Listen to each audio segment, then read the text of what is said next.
நம்ம சேனல்லேருந்து தொடர்ந்தாப்பில் நீங்கள் வீடியோக்குள்ளே பார்க்க நினச்சிங்கன்னா இதுவரை நம்ம சேனலை சப்ஸ்கிரைப் பண்ணுங்கள். கீழே பெல் சிம்பிள் இருக்கும், அதையும் கிளிக் பண்ணுங்கள். வாங்க வீடியோக்குள்ளே போகலாம். பூட்டிய கிருளுக்குள் அப்பா ஒரு பெரியவர். கசங்கிய சாதாரண வேட்டி சட்டை, முகத்தில் கருப்பு வெள்ளையமாக தாடி, மண்டிய ரோமக்காடு, நீண்ட பயணித்தால் கலைந்த முகம் என கையில் நகைக்கடை விளம்பரத்துடன் இருந்த ரெக்ஸன் பையனுடன் நின்றிருந்தார் அந்த பெரியவர். அவர் கையில் இருந்த சீட்டை பார்த்தார். ஆனந்த், நம்பர் 8, யோகநாதர் நகர்.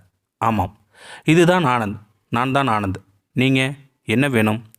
அவர் வறண்ட உதடுகளை நாவால் ஈரப்படுத்தி கொண்டார். நான் உங்கள் அப்பாவோட நண்பன், காரைக்காலிருந்து வரேன். உங்கள் அப்பா லெட்டர் கொடுத்து அனுப்பியிருக்காரு. பெரியவர் ரெக்ஸன் பையை ஜிப்பாவை திறந்து ஒரு கடிதத்தை எடுத்து நீட்டினார். வாங்கி பார்த்த ஆனந்த் அப்பாவா என்று வினாவியபடியே கடிதத்தை படித்தான். அதில் அன்புள்ள ஆனந்துக்கு அப்பா எழுதுவது ஆசீர்வாதம். கடிதம் கொண்டு வரும் ராமசாமி என் நண்பன், ரொம்ப கஷ்ட ஜீவன். இவரது ஒரே பிள்ளை சமீபத்தில் விபத்தில் இறந்து விட்டான்.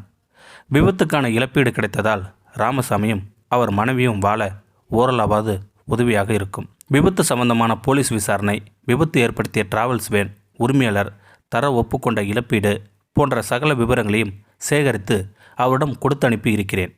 சென்னையில் தலைமை அலுவலகத்தில் தருவார்களாம். சென்னை அவருக்கு புதிது. நீ கொஞ்சம் அவருக்கு உதவி செய்தால் நல்லது செய்வாய் என்று நம்புகிறேன். மற்றபடி உடம்பை பார்த்துக்கொள். பொங்கலுக்கு கண்டிப்பாக ஊருக்கு வர வேண்டும் என்று அப்பா பரமேஸ்வரன் என்று எழுதப்பட்டிருந்தது. அவன் முகத்தையே பார்த்து கொண்டிருந்த ராமசாமி ஒரு வினாடி யோசித்தவன் சட்டென சாவி எடுத்து வந்து கேட்டை திறந்தான். வாங்க சார், உட்காருங்க என்றான். டம்ளரில் தண்ணி கொண்டு வந்த கொடுத்தான்.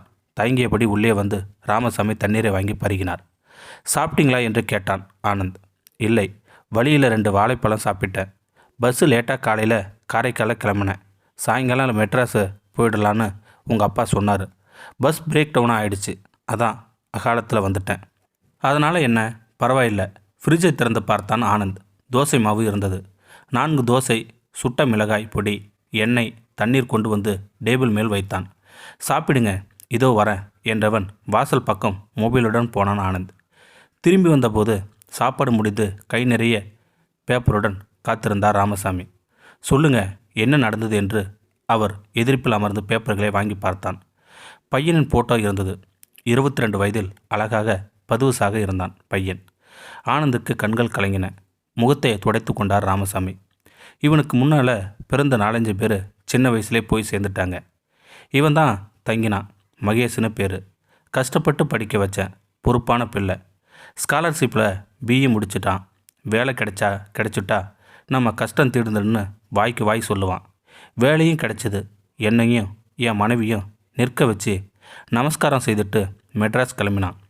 பஸ் ஸ்டாண்டு போக ரோடு கிராஸ் செய்கிறப்போ வேகமாக வந்த டிராவல்ஸ் வேன் மோதி ஸ்பாட்லேயே இறந்துட்டான். மேல் துண்டால் முகத்தை மூடி குலுங்கினார் ராமசாமி. பேசாமல் அவரையே பார்த்தான் ஆனந்த். அவராகவே தொடர்ந்தார். அந்த வேன் சொந்தக்காரர் நஷ்டீடு தர ஒத்துக்கிட்டார். முதல்ல அதை வாங்கவே மனசு ஒத்துக்கலை. பிள்ளையை பறி கொடுத்துட்டு அந்த பணத்தில் சாப்பிட்றதான்னு வெறுப்பாக இருந்தது. உங்கள் அப்பா தான் எனக்கு ஆறுதல் சொல்லி வாங்கிக்க சொல்லி வற்புறுத்தினார்.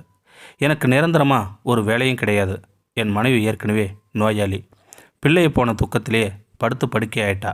எங்களை பகவான் அழைச்சிக்கிற வரைக்கும் சாப்பிட்டு தொலைக்கணுமே, அதனால் கடைசியாக நஷ்டீடு வாங்கிக்க சம்மதித்தேன்.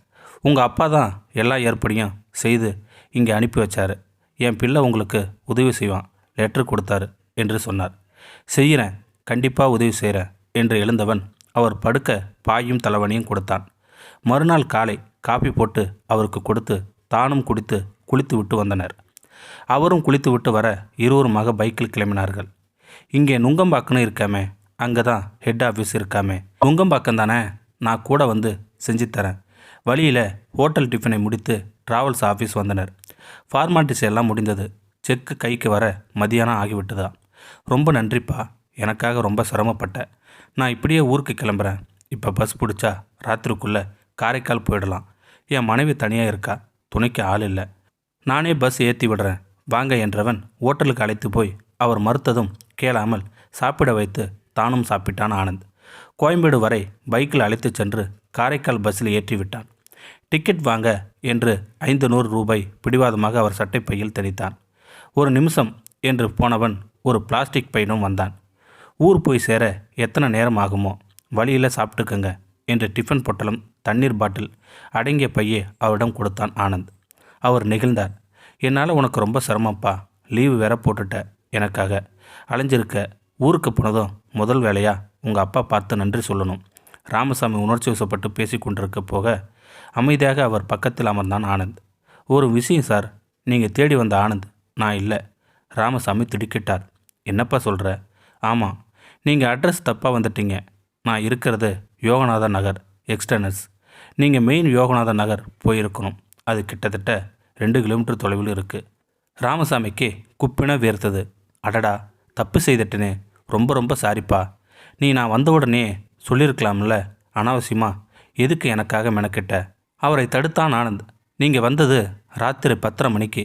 மெட்ராஸில் இருக்கிறவங்களுக்கே இங்கே அட்ரஸ் தேடி கண்டுபிடிக்கிறது கஷ்டம். நீங்கள் மெட்ராஸுக்கு புதுசு வேறு. அதுலேயும் நீங்கள் வந்த காரியத்தை பற்றி தெரிஞ்சதாலே எனக்கு மனசு கஷ்டமாக போயிட்டது. அதான் உங்களை சாப்பிட சொல்லிவிட்டு லெட்டரில் இருந்த நம்பருக்கு கால் போட்டு பேசினேன். நீங்கள் அட்ரஸ் மாதிரி வந்த விஷயம் கேட்டு உங்கள் நண்பர், அதான் அந்த ஆனந்தோட அப்பா ரொம்பவே வருத்தப்பட்டார். அவர்கிட்ட அவர் பிள்ளையோட நம்பர் கேட்டு வாங்கி பேசிட்டு பொழுது விடிஞ்சதும் ஒரு ஆட்டோவில் உங்களை அனுப்பி வைக்கலான்னு இருந்தேன். ஆனால் மொபைல் ஃபோனில் பேசுனது ஆனந்தோட மனைவி. அவர் ஆஃபீஸ் விஷயமா டெல்லி போயிருக்காராம். வர 1 வாரம் ஆகுமாம். அப்போ தான் முடிவு செய்தேன், நேரடியாக நானே உங்களுக்கு உதவி செய்துடலான்னு. எந்த ஆனந்தனா என்ன சார்? நஷ்டீடு உங்களுக்கு கிடைக்க நான் உதவியாக இருந்தேன்ல. நிம்மதி என் மனசில் நிறைஞ்சிருக்கு. அதுபோது சார். டிரைவரும் கண்டக்டரும் பஸ்ஸில் ஏற எழுந்தான் ஆனந்த். அவன் கைகளை பற்றி கண்ணீர் ஒற்றிக்கொண்டார் ராமசாமி. அவன் உள்ளங்கை ராமசாமியின் கண்ணீரால் நனைந்தது. நல்லா இருப்பா, நல்லாரு. வேற என்ன சொல்கிறது? 15 வருடங்களுக்கு முன் செத்துப்போன தன் அப்பாவை நினைத்து கொண்டான் ஆனந்த். அப்பா, நீங்கள் இப்போ உயிரோடு இருந்திருந்தா இது மாதிரி லெட்டர் கொடுத்து அனுப்பி இருந்தாலும் கண்டிப்பாக உதவி செஞ்சுருப்பேன். என் வளர்ச்சியை பார்க்காமலே போயிட்டீங்களே. யாரோ ஒருத்தருக்கு பிள்ளையாக இருந்து அவர் நண்பருக்கு உதவி செஞ்சுருக்கேன். அப்பா, உங்களுக்கு திருப்தி தானே? கனத்த மனதுடன் பஸ்ஸை விட்டு இறங்கினான் ஆனந்த். இந்த வீடியோ உங்களுக்கு பிடிச்சிருந்தா கமெண்ட் பாக்ஸில் கமெண்ட் பண்ணுங்கள். கூட உங்கள் ஃப்ரெண்ட்ஸுக்கு ஷேர் பண்ணுங்கள். இதுவரை நம்ம சேனலை சப்ஸ்கிரைப் பண்ணுங்க. சப்ஸ்கிரைப் பண்ணிங்க. கீழே பெல் சிம்பல் இருக்கும், அதையும் கிளிக் பண்ணிங்க. தேங்க்யூ ஃபார் வாட்சிங்.